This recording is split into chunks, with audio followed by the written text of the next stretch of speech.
When we thought shonen battle anime had already been beaten to death, お前はつまらんな。 we were given the absolute beauty that is Jujutsu Kaisen. But arguably hiding just behind its shadow is a show that we believe deserves so much more fame than it's currently getting.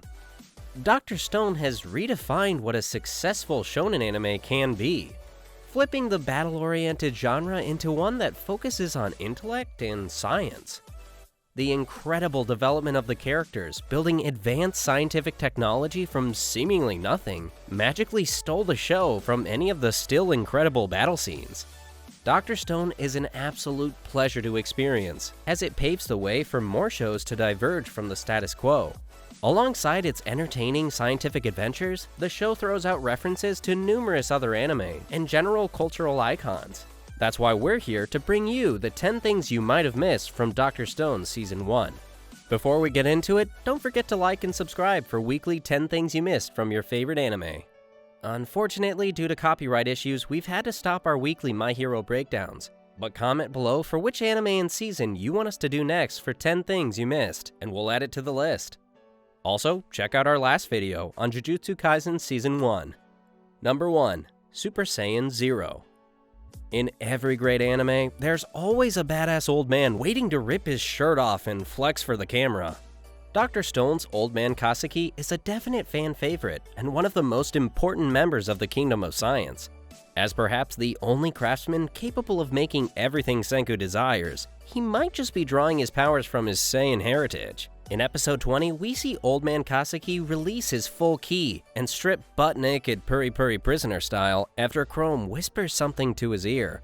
It's only for a moment, but if you look closely, you'll see him magically grow a set of hair from his bald head that mimics the Super Saiyan transformation. While quick and subtle, this scene just scratches the surface of Riichiro Inigaki's references. Number 2. Godzilla! Godzilla is one of the oldest movie franchises in the industry, and while it began in Japan, has grown to be a cultural icon throughout the world. The creature was originally created as the personification of the horrors that Japanese people experienced after the nuclear attack. But in recent times, it's been depicted as more of a humongous monster in action movies. While Senku was telling the other members of the Ishigami village about how important tungsten is to the production of their planned mobile phone, we saw the material being depicted as Godzilla itself. A just comparison, as tungsten is one of the hardest materials in the world, and Godzilla is definitely one of the toughest monsters in the world. There is also an explanation that Godzilla's bones might be made of tungsten itself because of its ability to breathe fire without any effect to its health. Number 3. Super Mario! As Nintendo's primary mascot, Mario is widely considered to be the most famous video game character in history, and has been called an icon of the gaming industry. It looks like Senku is a fan himself, as in the very first episode of Season 1, while talking to Taiju about the mushrooms, he referred to the poisonous mushrooms as something out of the game, but definitely not edible. Number 4. Fist of the North Star. Momotaro, is that you? Momotaro is a famous character in Japanese folklore, and has made appearances in games like Dragon Quest and Monster Hunter. But these were only known by the residents of Ishigami Village thanks to the 100 stories left behind by Byakuya. Momotaro is a childish little boy who likes to pretend he is a warrior who fights fearsome beasts. And in episode 8, Chrome referred to Suika as Momotaro, an apt comparison as Suika appears to be inspired by the original character. Moments after, Senku imagines a muscle-headed Momotaro animated from Fist of the North Star in comparison to the stories he'd heard. But luckily, Suika is anything but that. Number 5.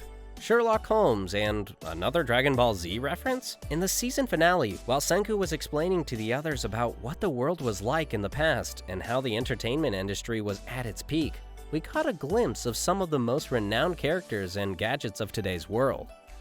While we could mention everything in the scene, 2 characters in particular caught our eye: Goku and Sherlock Holmes. While Sherlock Holmes is a perfect reference to the detective nature of Suika appearing in numerous scenes throughout the show, it's always a pleasure when anime and manga pay homage to the industry OGs. As one of the original and most popular shonen animes, we're sure Goku will be making numerous appearances as the show progresses. Number 6. Questionable science?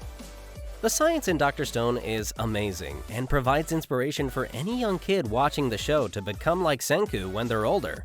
But as it could be guessed, the knowledge being applied on the show can sometimes be questionable. As an example, the batteries that the Kingdom of Science make were shown to have a tremendous amount of electricity stored in them, that even a single touch could send the person flying away. But in reality, it's really difficult to store this energy in such an efficient manner. We definitely recommend making a YouTube search on scientists, doctors, and engineers reacting to Dr. Stone to learn some more discrepancies in the show. Number 7. Who are Senku's parents?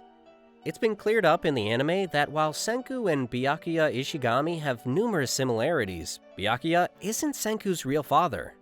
Since Senku was adopted, this places a big thorn in the show, as we wonder how the two look and hold similar intellectual capabilities yet aren't father and son? The easiest explanation could be that Byakuya was a sibling of one of Senku's parents after something happened to his mother or father, but given the nature of anime when hiding parents' identities, it could be somehow revealed in the future that one of Senku's parents are somehow involved in the petrification. Because if Senku's somehow this incredibly smart, there's no way that his parents are just side characters. Number 8. The Death Star. Star Wars is one of the most beloved franchises in the world, and a story that an entire generation grew up adoring, making it an obvious choice for one of Dr. Stone's numerous Easter eggs. In the 20th episode of the first season, while the team was discussing the best way to approach their battle against the Tsukasa Empire, we saw Senku mentioning advanced weapons that will help them pave the way for dealing with threats, seeing the Death Star in all its glory in the background. Since we're starting off with cell phones, could it be that a ginormous space station is in the works for Senku? Probably not, but you can't count anything out for this scientist. Number 9. Salt Bae.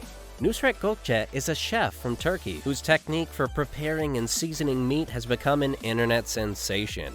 His chef skills have gotten so popular that celebrities from all around the world went to visit his restaurant just for the sake of getting their food seasoned by him. And it looks like Dr. Stone is a big fan of the chef too. In episode 13, while the Kingdom of Science was realizing the importance of alcohol in the production of the antibiotic, Senku explained to them how he planned for them to make the drug. We caught a glimpse of Senku in his Salt Bae persona, sprinkling salt in the boiled sulfuric acid with the same technique as the internet sensation. Number 10. What exactly happened? There are so many threats upon us. Solar storms, cosmic collisions, climate change, supervolcanoes. But the thing that broke humanity in Dr. Stone's universe was petrification. Petrification is the process by which organic matter exposed to minerals over a long period is turned into a stony substance. And while we understand that it's the central catalyst for the events of the show, we're still unsure of how and why it may have happened. One interesting theory we have borrows from the Terminator franchise. While we've seen Mecha Senku throughout the show, robotics is a continuous theme that appears when explaining complicated scientific content. While it's subtle, this Mecha Senku may be a type of foreshadowing from Riichiro Inagaki. What if this whole time while Senku and his team are fighting for the side of science and innovation, this development was the reason for the petrification? What if the petrification was created through either artificial intelligence or by a scientist, one of Senku's parents? This theory would make for an interesting conflict for the characters of the show, but it looks like we won't be getting an explanation anytime soon. Until then, we hope you enjoyed this video. Again, we regret to say that due to copyright issues, we've had to cancel our weekly My Hero Academia breakdowns. But don't worry, we'll be posting weekly anime content on 10 things you might have missed, so comment below what show you'd like to see next. Also, don't forget to check out our past video on Jujutsu Kaisen, and we'll see you again soon. Peace!